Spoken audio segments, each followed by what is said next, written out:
Welcome to Eastlake. We are an inclusive faith community dedicated to the free search for truth and meaning, seeking to live out a more just and life-giving spirituality in the modern world. We see faith as less about doctrines and dogmas demanding total agreement, but a life to be lived, enjoyed, and given away to others. What unites us is a growing awareness that life is a gift and love is the point. We welcome the entire human family, regardless of race, age, creed, physical abilities, marital or economic status, gender identity, or sexual orientation.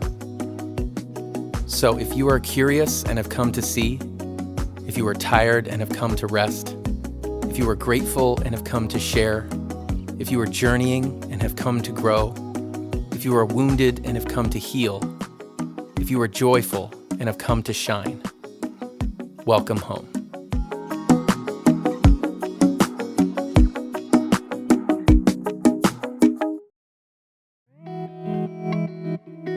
Today, we hear from Nate Stone as he begins our new series, The Art of Losing. Please check the description for links to our quarterly Spotify playlist and guided meditation.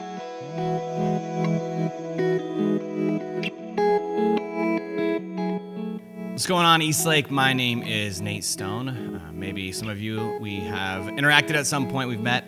I started going to Eastlake in my mid-20s, and I am 36 now, so I started going to Eastlake over a decade ago. And I started going to Eastlake when I was at a point in my life where I not only didn't really know who I was, but the gap between who I wanted to be and who I was becoming was just seemingly continuing to widen with every passing day. And so I got to a part in my life where I needed a space. I needed a space that I could just process, that I could feel safe, that I could just become.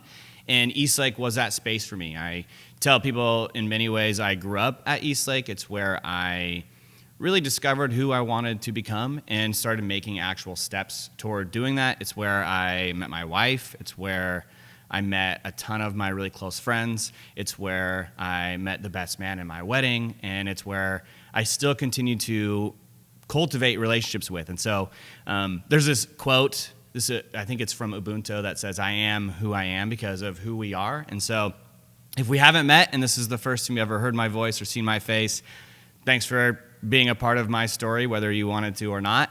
And then for those of you that at some point we've interacted, whether it was we served somewhere together or we shared a funny story or just a smile, I just think it's really cool how people they become a part of your story, a sentence of your story, even in brief interactions. And so I'm honored to be able to just hang out with you guys today and just to be able to share a little bit of who I am and who I'm continuing to become.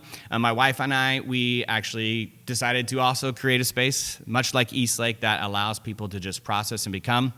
I think the more I learn, the more I realize, one, that I just don't know that much, and two, that I think really, ultimately, all we can really do is create safe spaces for people to process that. Advice and whatnot is helpful, but ultimately, what is more important, I think, is just creating spaces where people feel safe, where they can just become. I think we already know the things that we want to be and the people we want to be, and we don't need people to hammer that at us all the time. We just need to be able to do that. And so that's what we do. We have a couple different things we do. We lead this community called Bar Church. That is what it sounds like. We have church, we explore spirituality and all that entails. We do community service and invest in our community, and we do it at a bar. And so we do it over drinks and mimosas and beer mimosas. And ultimately, we're trying to just, again, create a space where people feel safe. We also own this business called Cathedral that is a space that's really just dedicated to goodness. We donate our profit to charity. We throw events, so we host weddings and birthday parties and corporate events, really a little bit of everything. And then we even now make our own candles, which are cool. If you like candles, we work with underrepresented youth, and so at least once a week there's a young man in our space who hand makes each of our candles and then signs them on the back. And in general, we just are interested in creating spaces where people can just be and belong. And so I think that is, in many ways, just an extension of my experience at Eastlake. And so thanks for letting me share it today. Today, I get to talk to you guys about failure, which even in anticipation of like sharing some thoughts today, is like when I was telling people, yeah, I'm going to talk about failure. It does feel kind of weird that that's the talk that I get to share. We left Eastlake to start this things that we were doing, over 5 years ago, and this is the first time I've been invited back, and I got invited back to talk about failure, which feels a little bit like a sting, but also it just makes sense. It is really just in my wheelhouse. They didn't know this when they asked me, but I actually have a note in my phone that literally is a bullet point list of all the pretty significant failures that I've had in my life. And it goes back really far. It goes back to like the first time I really took a risk. When I was 10, 11 years old, I started my own lawn mowing business. I'm not a big guy now, and I wasn't a big guy then. And so I couldn't really actually physically mow lawns, and so I had some hiccups along those lines. And then I had some more like intrinsic hiccups. I still vividly remember, I used to mow this lady named Vicky. I used to mow her lawn every week. I'd edge it, I'd mow it. I had multiple lawns at this point that I mowed, and I had people and friends that also worked for me because I didn't have the capacity to mow all the lawns. And so things were going pretty well, and I got comfortable, and I just didn't show up for a couple weeks to Vicky's house. And then one day I rolled up with my lawnmower and my trimmer, and her lawn was just mowed. Somebody just replaced me because I didn't pursue it. And so it was the first like real taste of like, oh, this is what it's like to really fail. And then the rest of the list is pretty long, honestly. I mean, even like this is the second time we recorded this message because the first time we failed at it. And the list is pretty extensive, my list of failures. And I wouldn't say I like it. I still don't like falling short. I still don't like failing. I still don't like what it feels like to not win. But I will say, at 36, I feel like I'm finally getting comfortable with failure, if that makes sense. The header to my notes, actually, on that like Chronicles of Failure in my Apple Notes says, failure has no substitute teacher, which sounds a little bit melodramatic, but if you know me, you know that's kind of my thing. I'm a little bit dramatic. But failure to me, at this point, it's more of a skill that I've built up, which sounds really odd, but it's something that I've learned how to do well because I've done it a lot. And at this point, it doesn't feel like I didn't win. It feels like I continue to build up this skill of failing. And I would even argue, and I'm going to over our time today, that the world needs you to be more comfortable with failure. The world needs you actually to fail, and needs you to fail somewhat regularly.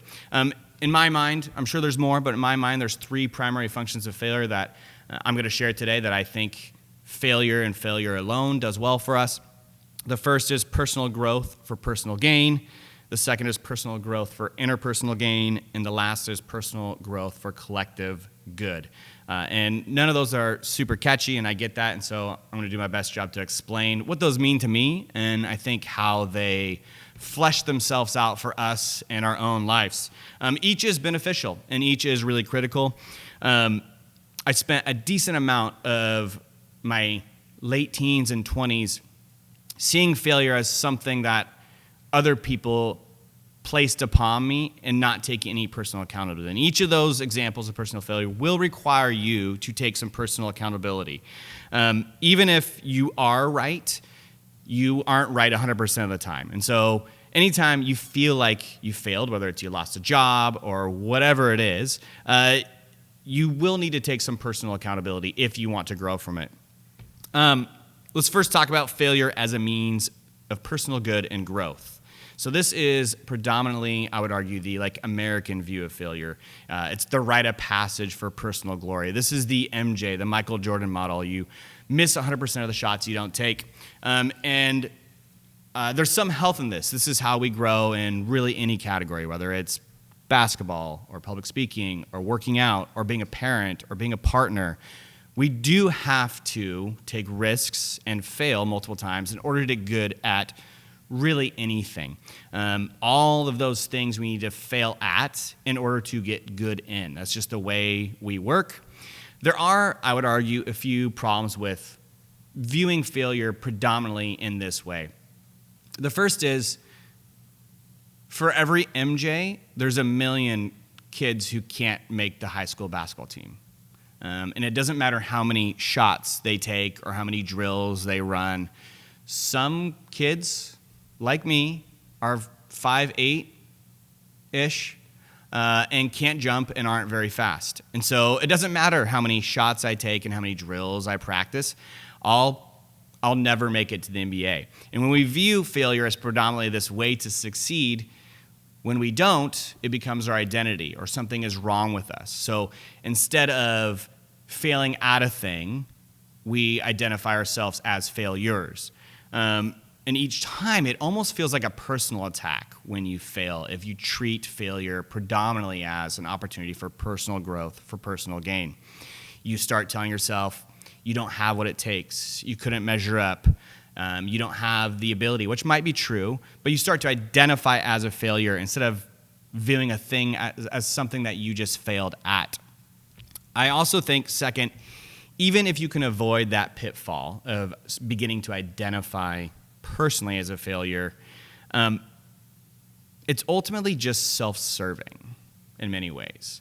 It primarily benefits you, and there's nothing inherently wrong about this. It just isn't particularly compelling. You know, I love MJ. I love watching people excel at their craft, whether it's MJ or Simone Biles. That's the girl that just did like 18 backflips, right? Like, it's incredible to watch a human be the very best at a thing. It's amazing. But if that's the only view, the only purpose of failure, it's primarily self-serving in most capacities. And it just ends up feeling, I would argue, kind of empty at the end of the road. There's two other functions that I mentioned of failure that I think are more interesting. I think that they're more compelling, and I think they also are more beneficial to really ultimately ourselves, but also the world around us. And those two functions are, first, personal growth for interpersonal gain. And the main criteria for this is humility. And this one is kind of hard to explain, so bear with me for a minute. I'm even afraid of failing at how I say this, ironically. So I think a really a decent example, perhaps, for this is how we talk about things like racism in our country. It requires, especially for someone like me, a white, cisgendered male, I only know and only ever will know what it's like to be me. So if I am ever to try to understand what it's like to not be me, there's going to be some things that are required of me, and almost all of them require comfortability with failure, humility, a willingness to be wrong, a willingness to say something wrong, a willingness to say something and then be corrected, maybe in person or over social media. If you want to grow interpersonally, which I believe benefits the world, you're going to have to get comfortable at failing, because you're going to have to get comfortable at being corrected. It might be the thing that maybe culturally we're the worst at. There's a lot of things we're not great at, but this is specifically absolutely one of them. And if we can't get comfortable with being corrected, with being wrong, with being humble, with listening, then we'll never be able to know or empathize with people that aren't like us. And if you can't get comfortable and empathize with, then you can't truly be an ally of. And so if we want to grow in this capacity, which I know that this is a community that does, you have to get good at failing. Not because you did something innately wrong, but because you aren't excellent at everything. And you aren't the primary resource of knowledge and insight on everything. And if you want to grow and be a part of a community that grows and learns and develops so that you can then be an ally of compassion for everyone, then you got to get really good at this. So that's the first one, personal failure for interpersonal growth. The second one is personal growth for collective good. This one is my favorite. Here's your hard pill to swallow for the day. If you want to do anything that means anything, you are going to have to fail at it first. Whatever it is. If you want to do anything that means a damn, you are going to have to fail at it. Probably a lot. Hey everyone, it's Kristen. Just wanted to take a moment to say thank you for tuning in. I hope that you're finding these messages helpful for you in your everyday life. That's what we're trying to do here, is gather around the idea that life is a gift and love is the point, and let's give ourselves ways to move forward in that in our own everyday world. So I wanted to take a moment to say thank you for being a part of this community. To those of you who have participated and given financially, we want to say thank you to you. Everything that we do here happens because people make contributions. People say, I value this place, I want it to exist for me and for other people, and so I'm going to support it. And so we just want to say how grateful we are that you do that. And for those of you who maybe haven't had a chance to contribute yet, we would ask you to consider maybe doing so. If you find this place beneficial, if you find these messages helpful for you, then consider joining us in that way. You could go to eastlakecc.com to make a contribution, and we just always are thankful for the people who want this place to exist. So thanks again for tuning in. Let's get back to the message.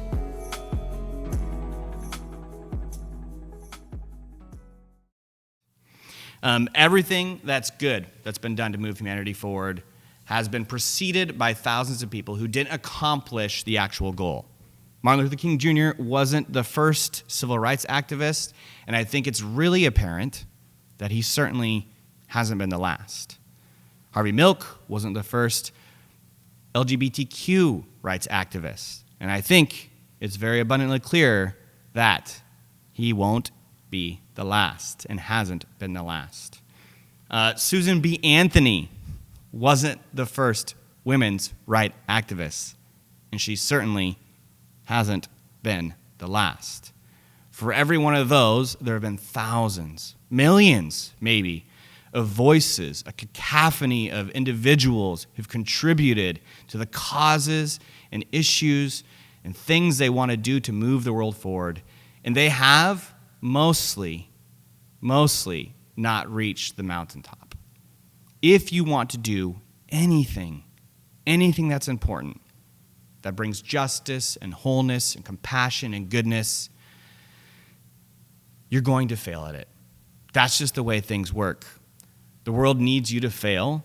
And I would even say, I love this line, and I don't think I came up with it, but I think that oftentimes we think that the world needs our perfection, when ultimately the world doesn't need your perfection, it needs your participation. It needs you to be willing to take chances and risks for the benefit of others. Now, here's the great thing about all these things. There's really only one thing you need to do to seek to be good at all these things in the realm of failure. And that is the simple thing known as courage. And the great thing, maybe the best thing about courage, like most virtues, is that you get to choose it. It's a choice. There's this great line from Game of Thrones, and that might feel like a really hard left, but bear with me for a second. And also, this is a tangent, but if you like reading, I love fiction. Fiction does what nonfiction can't do, and it paints a picture of what the world could be. So this is a piece of that. Ned Stark, R.I.P., if you haven't seen the show, that's on you. I don't know what to tell you. But he has this quote. His son is experiencing fear, and he asks his dad, as many sons and daughters do and will for the rest of human history, can you still be brave if you're afraid? And the dad, Ned, replies, it's the only time that you can be. It's such a cool quote. I think sometimes we think that bravery is this thing we have absent of fear. But bravery and courage don't exist without it. You actually need to be a little afraid in order to have courage. Courage isn't something we're bestowed or gifted. You don't inherit it. It's not genetic. It's just something that you actively choose all the time. October 24th, 2015, this is another note I wrote myself. I knew that I wanted to do these things that we're doing. I knew I wanted to take a risk to create these spaces that also allowed people to become and made people feel like they could do so. But I was so afraid to take that step. I wrote this note to myself October 24th, 2015. And I just wrote this. I just wrote, I'm terrified of failing. It's a note that I don't even like to look at. It feels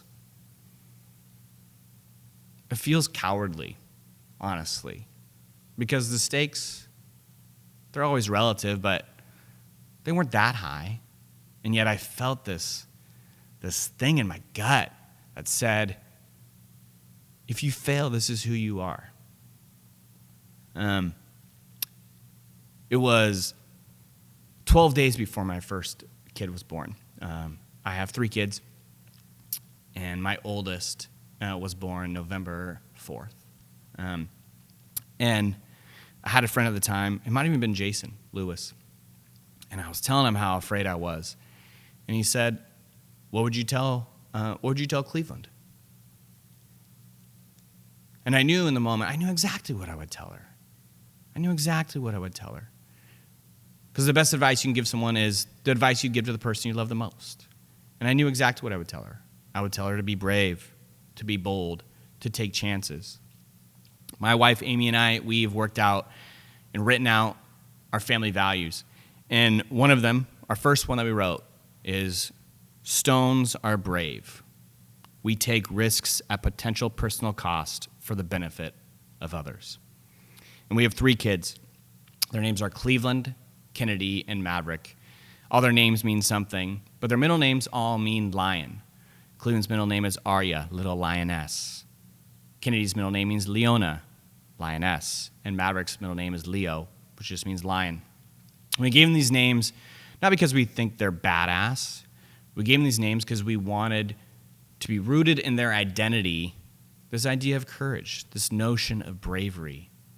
We also wanted it rooted in them that part of their identity is that they belong to a pride, both as a family and a larger collective that is part of something bigger and broader and more beautiful than anything that they could be on their own and individually.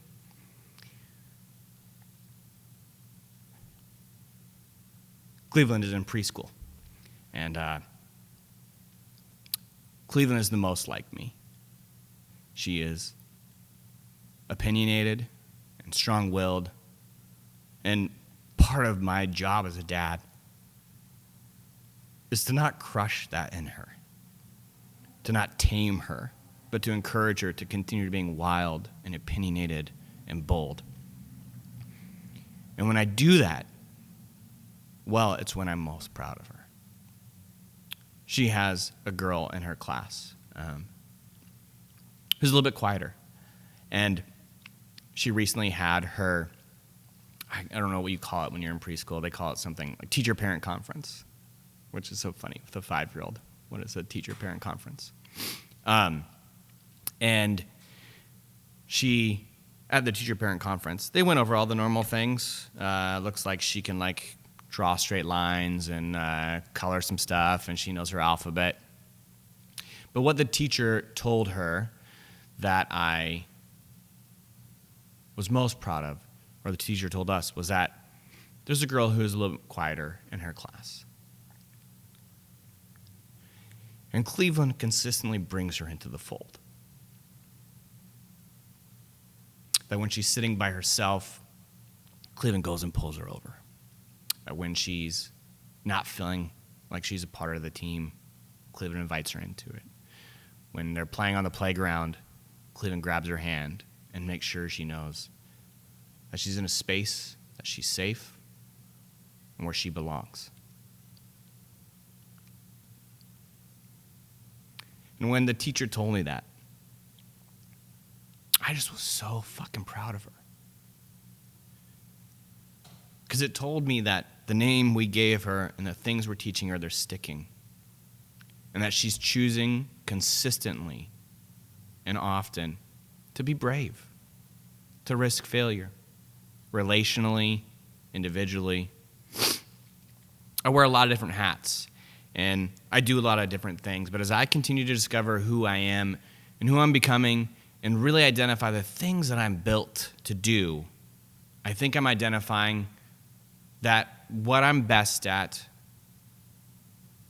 is I'm a cheerleader. That's what I do. I just want to encourage people. I really like the word encourage because it literally just means to add courage, which is really all I think people need. They need to be encouraged.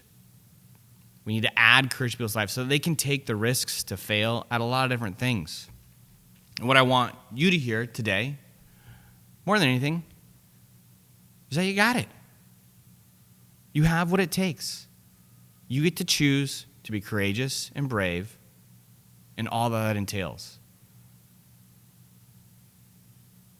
You have considered maybe fostering or adopting, but you're afraid you'll fail at it.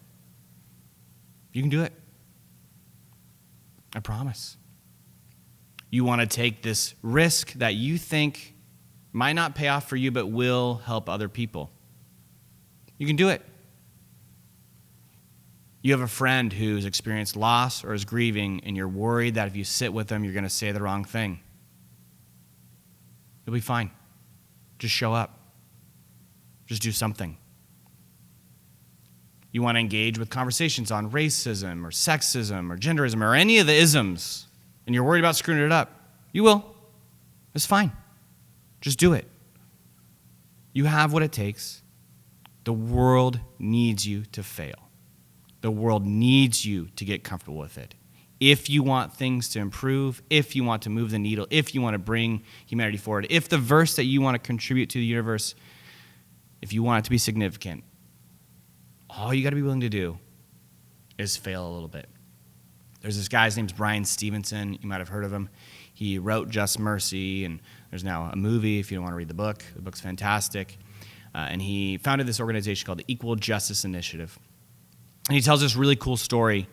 He does a lot of amazing stuff, including trying to abolish the death penalty, reducing minimum or maximum limits or maximum sentencing on certain crimes, a bunch of stuff in the justice system, all really hard work. And he tells this story about sitting at a table with Rosa Parks and some of her peers, and he's just listening. And eventually they come to him and they ask him what he does. And he goes through this long litany and list of things that he's trying to do, these impossible tasks that he probably won't ever achieve. And the women, they nod and they smile and they lean over and tell him, boy, you're going to be tired. And he says that Rosa leans over. She puts his hand on his hand. And she says, and baby, that's why you got to be brave. That's it. You just got to be brave. And the great news is, you get to choose it. Thanks so much for letting me spend time with you, for sacrificing your time. Your presence is a gift. And so I hope today, the only thing you heard from me is, you got it. Just be brave. Thanks so much.